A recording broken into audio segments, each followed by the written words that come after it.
Į labirintų parką netoli Anykščių prieš pat Heloviną kartu su tikybos mokytoja ir mokyklos draugais atvykusi paauglė įtariama patyrė smurtą. Parko darbuotojai esą priekabiavo prie mergaičių. Teigiama, kad vienas įsitempė 15-metę į uždarą patalpą ir išprievartavo.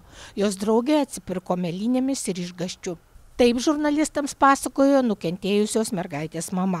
Sakė, norinti perspėti kitus tėvus, kad mergaitė saugotųsi prievartautojų ne tik tokiuose, bet ir viešuose vietose. Šiuo metu parkas uždarytas iki pavasario, tačiau vadovas Deividas Dilys buvo darbe.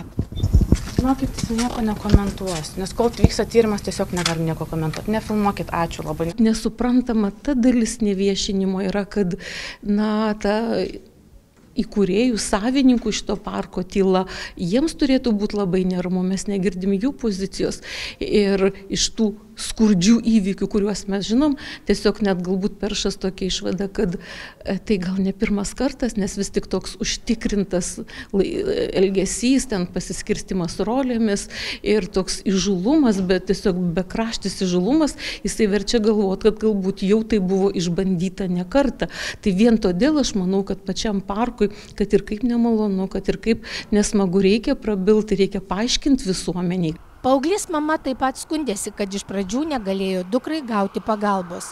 Esą vaiko teisių apsaugos ir įvaikinimo tarnyba tik patarė kreiptis į vaikų dienos centrą Užuovėje. Čia pasiūlyta ieškoti psichologo. Kovos su prekyba žmonėmis ir išnaudojimu centro vadovė Kristina Mišinienė sako. Laukiam atsakymų, kodėl šitie žmonės buvo įdarbinti, ar toje įstaigoje, kuri štai čia atsiema apdovanojimus ir kurie tiek daug naudos savo bendruomenė atnešė, ar yra iš viso kažkokios gairės, kaip dirbti su nepilnamečiais, vaikų apsaugos taisyklės, nes paprastai tokios įstaigos, kur yra nepilnamečiai, kur yra kontaktas su nepilnamečiais, tokios gairės egzistuoja. Kaip tie darbuotojai ten atsidūrė, kodėl nesustabdyta parko veikla ir kodėl savivaldybė tyli. Anykščių savivaldybė kasmet teikia turizmo gilio apdovanojimus kraštą garsinančioms įmonėms. Bendrovė Dovis, kuriai priklauso labirintų parkas, pelnė nominaciją Svečio mylimiausias. Savivaldybės atstovai teisinasi, nieko nežinoja apie įvykį.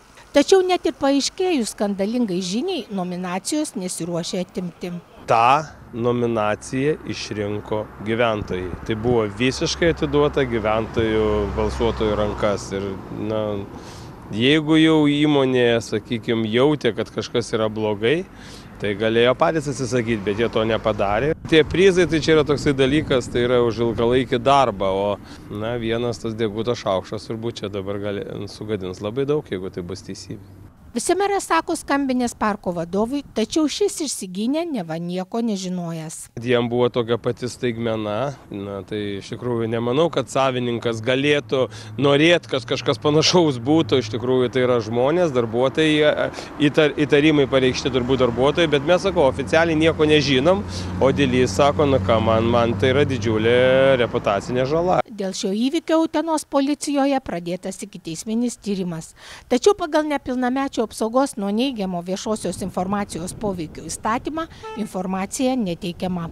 Anykščiai yra mažas miestas ir detalės, kurios yra išplatintos, tai iš tiesų aš šiuo atveju žvelgiu, kad galimai neigiamas tas didesnis, kaip pasakyti, viešumas šis gali tikrai pakenkti nepilnamečiui ir turėti neigiamą poveikį. Nukentėjusios mergaitės mama baiminasi, kad ikiteisminis tyrimas nebūtų nutrauktas. Jo žiniomis 18-metis įtariamasis aiškina, kad viskas vyko abipusių susitarimu. Reporterė Zina Paškevičienė, Emilija Jankauskaitė, Anykščiai.